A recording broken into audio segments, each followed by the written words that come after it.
Hello, this is Jeff for Digital Tech TV for Informed TV. And thanks for watching. My show today is about the most useful websites and smartphone apps.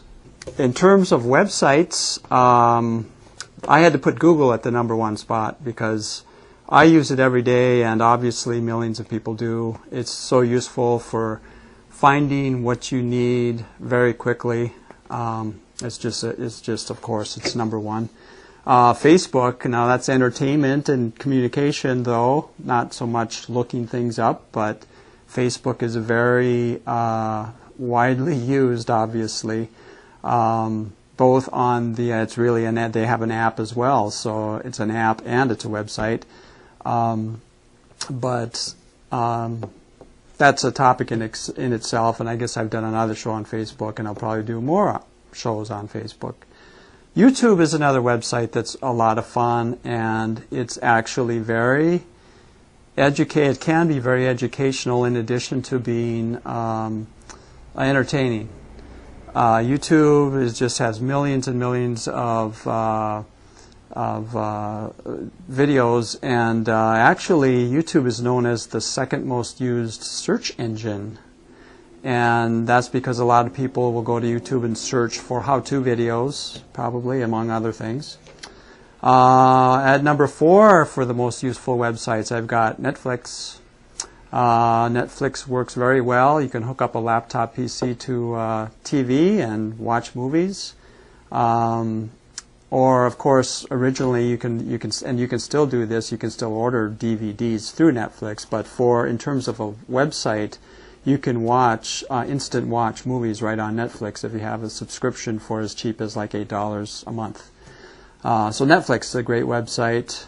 I did a little research on what other people are saying are great websites, and Upworthy.com is one that I noticed was being talked about. Social media with a mission, they say, to make important stuff as viral as a video of some idiot surfing off his roof.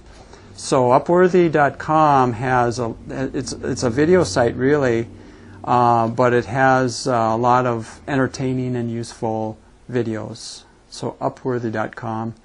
The #6 then, Digital Public Library of America. It's dp.la. All of these will be in the show notes, by the way, so that you can look these up if you want to. But the Digital Public Library of America, for drawing, it says drawing and documents, photos, and other items from the country's libraries, museums, and archives. It features fascinating virtual exhibits. And I checked it out, and it really is worth checking out. The Digital Public Library of America. Grooveshark and Pandora.com are music websites. Pandora is set up like radio stations, and you can. It's really cool. You got to check that out. You can just tune into a certain type of music, and they call it a radio station, and it'll just play that type of music for you over and over. Grooveshark, you can look up any song and listen to it. #8, Twit.tv. Now this website is done by a guy named Leo Laporte, who used to have a TV show called Tech TV, and but now he's got that doesn't exist anymore. But now he's got his web-only show, and it's called Twit.tv, and it's got it's all about tech. They do reviews on all kinds of gadgets and all kinds of technology, especially mostly computers, but video and cameras and stuff too. I suspect. TV. #9, I've got Pixlr.com. It's like Photoshop, but it's web-based. So you can actually go to Pixlr, Pixlr.com, and you can edit photographs. I haven't tried that yet. I went to the site and looked at it, but I mean, if you need to edit photos and you don't have Photoshop, this is a free way that you can do it. The 10th one I've got is TED-Ed. And you go to ed.ted.com.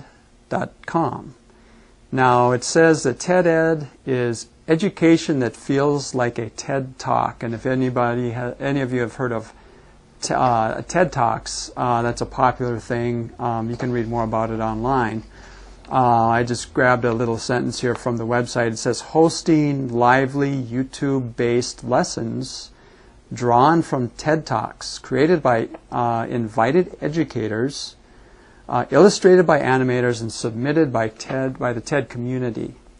And it's probably, I wrote this note, it's probably a better place to learn things on than YouTube, although YouTube is good too, but it's just a bit more organized, quite a bit more organized.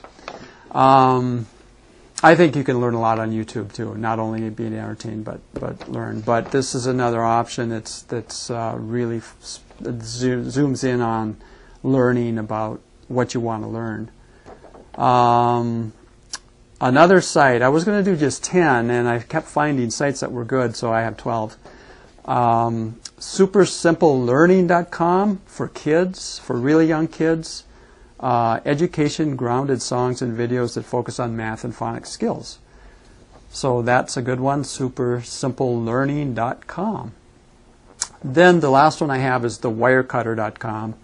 It's a really good review site for the best products in a bevy of categories, from Android phones to Bluetooth headsets to humidifiers to computer bags for women.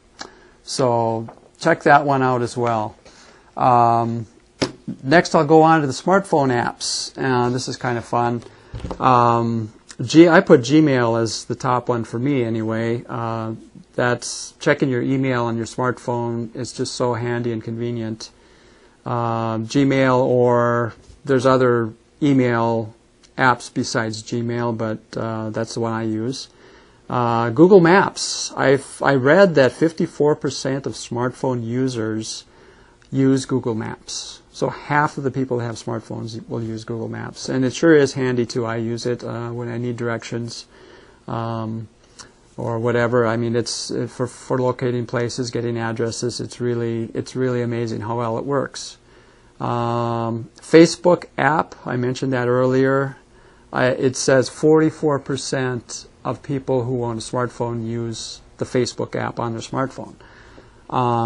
So, you know, it really works well. I use it.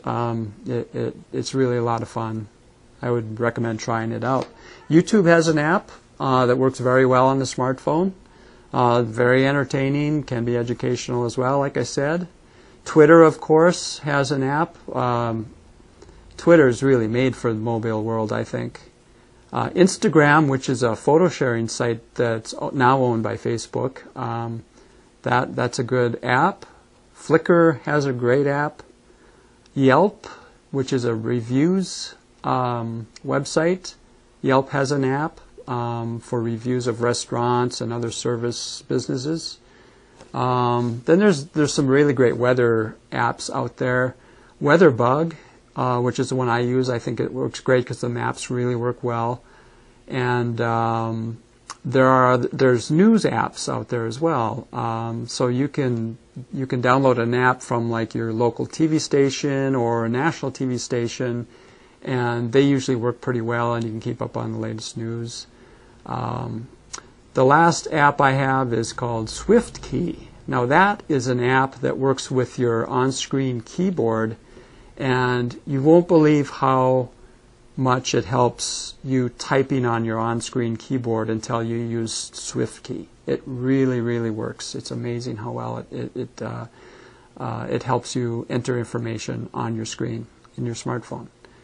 So those are this was a really quick show because my battery's getting low on my video camera. So I wanted to go through this quick and get this done. If you have any suggestions or questions or comments, feel free to send me an email at just go to my website. I won't even say my email address now, but just go to the website. At the end of this video, I'll show you the website, or I'll show it up here on the screen, and you'll be able to email me. And thanks for watching, and we'll see you next time.